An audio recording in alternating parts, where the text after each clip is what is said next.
అన్నాడు. ఎప్పుడు సత్యము ఎరిగి నిజమైన సత్యము ఏమి, నిజమైన సత్యాలు ఏమి ఉన్నాయని ఎరిగి తెలుసుకొని నడుచుకుంటున్నారు కదా. సత్యంలో అడుగుపెట్టిన వాళ్ళు స్వతంత్రంలో ఉన్నారు. మరి స్వతంత్రంలో ఉన్న వాళ్ళు మరలా మీరు దాసత్వంలో పోకుండా అంటున్నాడు. ఎక్కడికి పోకుండా? దాసత్వం. అంటే దాసత్వము అంటే అర్థం ఏమిటి? పాప జీవితానికి మరలా మీరు పోకుండా క్రీస్తులో మీరు స్థిరపడి ఉండండి. ఆమేన్. క్రీస్తు మీకు విడుదల అంటే క్రీస్తు ద్వారా మీకు స్వతంత్రం వచ్చి ఉంటున్నది కదా. ఒకప్పుడు మీరు బానిసత్వంలో ఉన్నారు, దేవుడు విడిపించినాడు, దేవుడు మీకు విమోచన ఇచ్చినాడు, స్వతంత్రం ఇచ్చినాడు. మరలా మీరు ఆ స్వతంత్రంలోనే ఉండాలి. మరి వెనుక చూడకుండా వెనుక జారిపోకుండా మరలా మీరు పాప జీవితాన్ని వెళ్ళిపోకుండా క్రీస్తులో స్థిరపడి ఉండండి అని అపోస్తలుడైన పౌలు గలాతీ పత్రిక ఆయన సంఘానికి, గలాతీలో ఉన్నటువంటి సంఘానికి రాస్తున్నాడు. ఈరోజు మేము ఏం నేర్చుకుంటున్నామంటే మేము స్వతంత్రంలో ఉంటున్నాం. మనకు భారతదేశము ఒకప్పుడు బ్రిటిషరు ఒక హ్యాండవర్లు ఉంటున్నది. మనిషికి స్వతంత్రం లేదు. వాళ్ళు ఏమి చేయమంటే మేము అది చేయాలి. మేము పనుకుంటాము, మాకు నిద్ర వస్తుందని ఒకవేళ మేము చెప్తే వాళ్ళు విరుస్తారా? అట్లే పని చేయాల్సిందే. రాత్రి అనక పగలనక నువ్వు పని చేయాల్సిందే. వాళ్ళు ఏ పని అయితే అప్పగించినాడో ఆ పని మనం చేయాలి. మాకు ఆకలి అవుతుంది, మేము అన్నం తింటామంటే అన్నం పెట్టేవాళ్ళు ఎవరు లేరు, నీళ్ళు ఇచ్చేవాళ్ళు ఎవరు లేరు. మనిషి చాలా భయంకరమైన పరిస్థితిలో భారతదేశంలో మానవులు బ్రిటిష్ హ్యాండవర్లు ఉన్నప్పుడు భయంకరమైన కష్టాలు అనుభవించిన వాళ్ళు, ఎన్నో ఇబ్బందులు, ఎన్నో ప్రాణ త్యాగాలు ఇచ్చిన వాళ్ళు ఈ భారతదేశంలో చాలామంది చనిపోయినారు దేశం కోసం. స్వతంత్రం మాకు కావాలని. మరి ఎంతోమంది బలి అర్పణ అంటే ప్రాణ త్యాగము చేసిన వాళ్ళు దేశం కోసం ఉన్నారు. చివరికి దేవుని కృపను బట్టి భారతదేశానికి స్వతంత్రం వచ్చి ఉంటున్నది. అది దేవుని కృపను బట్టి. చప్పట్లు కొడదామా? దేవుని సహాయము, దేవుని చిత్తము, దేవుడు వాళ్ళ హృదయాన్ని మార్చి స్వతంత్రం ఇచ్చి ఉంటున్నాడు. అలాగే క్రీస్తు ద్వారా మనందరికీ రక్షణ అంటే క్రీస్తు ద్వారా మనందరికీ స్వతంత్రము కలిగి ఉంది. మరి మరలా బానిసత్వంలో పోకూడదు. మరలా మనము దాసత్వంలో మనం పోకూడదు అని ఆ పత్రిక ఇలా రాస్తున్నాడు. అంటే క్రీస్తులో మీరు స్థిరపడి అంటే మీరు విడుదల పొంది ఉంటున్నారు కదా, రక్షణ పొంది ఉంటున్నారు కదా, స్వతంత్రం పొంది ఉంటున్నారు కదా. మరి ఆ స్వతంత్రంలోనే మీరు ఉండాలని ప్రభు కోరిక, ప్రభు ఆశ ఉంటున్నది. ప్రభు చిత్తానికి మనం లోబడి ప్రభు మనల్ని ఏమైతే ఎక్స్పెక్ట్ చేస్తున్నాడో దానికోసం మేము జీవించుటకు మేము తీర్మానం చేసుకుందాం.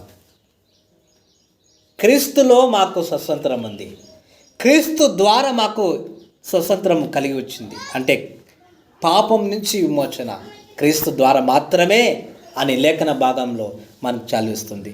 అందుని బట్టి క్రీస్తు మనకు స్వతంత్రం ఇచ్చినప్పుడు మేము క్రీస్తులో స్థిరపడి గట్టిగా నిలబడాలని ప్రభు ఆశిస్తున్నాడు. మనమందు తీర్మానము చేసుకుందాం, ఒక తీర్మానం చేసుకుందాం. చూడండి, మనము విమోచన కాండం, నిర్గమకాండము 3వ అధ్యాయం అనుకుంటాం. అక్కడ ఇజ్రాయెల్ ప్రజలు బానిసత్వంలో ఉంటున్నారు. మాకు విమోచన కావాలి. ఫరో అనే రాజు దగ్గర వాళ్ళు బానిసత్వంలో ఉన్నారు. మరి వాళ్ళు బానిసత్వంలో ఉన్నప్పుడు వాళ్ళు నిరీక్షిస్తున్నారు, ప్రార్థన చేస్తున్నారు.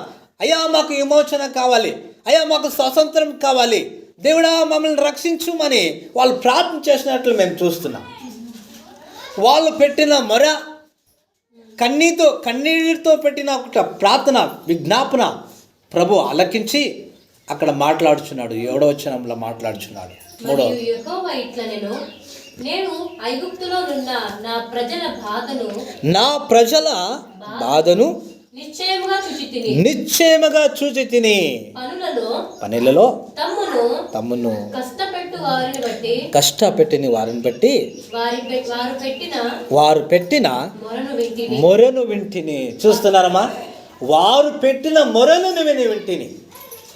నిజమే, మాకు స్వతంత్రం కావాలి అయ్యా, మేము రాత్రి అనక పగలనక మేము పని చేస్తూనే ఉన్నామయ్యా, అయితే మాకు విమోచన లేదు, విడుదల లేదు, మాకు స్వతంత్రం లేదు అయ్యా, మా పైన కృప చూపండి అయ్యా. ఎంతో పని చేపించుకుంటున్నారు, అయితే మాకు ఆహారం లేదు, సరిగా నీళ్ళు లేవు, ఉండడానికి వ్యవస్థ లేదు. ఇలా పరిస్థితి మన ముందు ఇట్లా ఉంటుందయ్యా, దయచేసి కృప చూపి మాకు సహాయం చేయమని దేవుని ప్రార్థించినారు ఇశ్రాయేలు ప్రజలందరూ. అప్పుడు ప్రభు చూడండి, ప్రభు పరలోకం నుంచి చూసినాడంట. వాళ్ళు చూసి వాళ్ళు కష్టంలో పెట్టిన మొర నేను ఆలకించి తిని అంటున్నారు. ఏమే, దేవుడు కష్టం చూసి ఊరుకో ఉండి ఆయన చూసుకొని ఉండే దేవుడు కాదు. నీ కష్టాలను ఆయన ఎరిగి ఉన్నాడు, నీ బాధ ఆయన ఎరిగి ఉన్నాడు. నీకు స్వతంత్రం లేదా? నువ్వు బానిసత్వంలో ఉంటున్నావా? ప్రభుకు తెలుసు నీ గురించి, నా గురించి. అయితే ప్రభు తగిన సమయంలో మాకు సహాయం చేస్తాడు, ఏ అనుమానం లేదు. ఇజ్రాయెల్ ప్రజలకు స్వతంత్రం కావాలని వాళ్ళు ప్రార్థించినప్పుడు దేవుడు మరి మోషేని ఎన్నుకొని మోషేని ఇజ్రాయెల్ ప్రజల్ని ఐగుప్తు దేశం నుంచి విడుదల పొందుట విషయంలో ఆయన నడిపిస్తున్నాడు ఒక నాయకునిగా. మోషేకు ఆ పని అప్పగించుతున్నాడు. నా ప్రజలను బానిసత్వంలో ఉంటున్నారు, స్వతంత్రం లేదు, వాళ్ళని విడిపించుకోరా అని. ఇలా దేవుడు తన ప్రజలను మరి ఒక ఐగుప్తు దేశం నుంచి విడిపించినట్లు మేము లేఖన భాగంలో మేము చూస్తున్నాము. ఖచ్చితంగా తన ప్రజలను ఆయన విమోచించే దేవుడు, రక్షించే దేవుడు, స్వతంత్రం ఇచ్చే దేవుడు. ఆమేన్.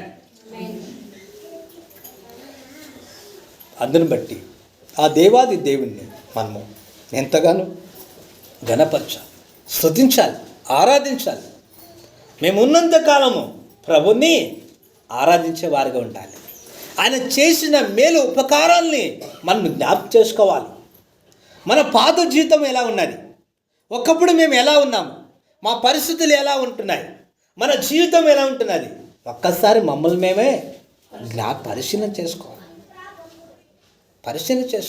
చేసుకొని మమ్మల్ని విడిపించిన రాజు, మమ్మల్ని విడిపించిన నాథుడు, పాపం నుంచి విడిపించిన దేవుడు, బానిసత్వం నుంచి విడిపించిన దేవుడు నీకు నాకు మనందరికీ తోడై ఉండి నడిపిస్తుండగా ఆ దేవుని మనం తలుచుకొని ఎంతగానో ఆయనను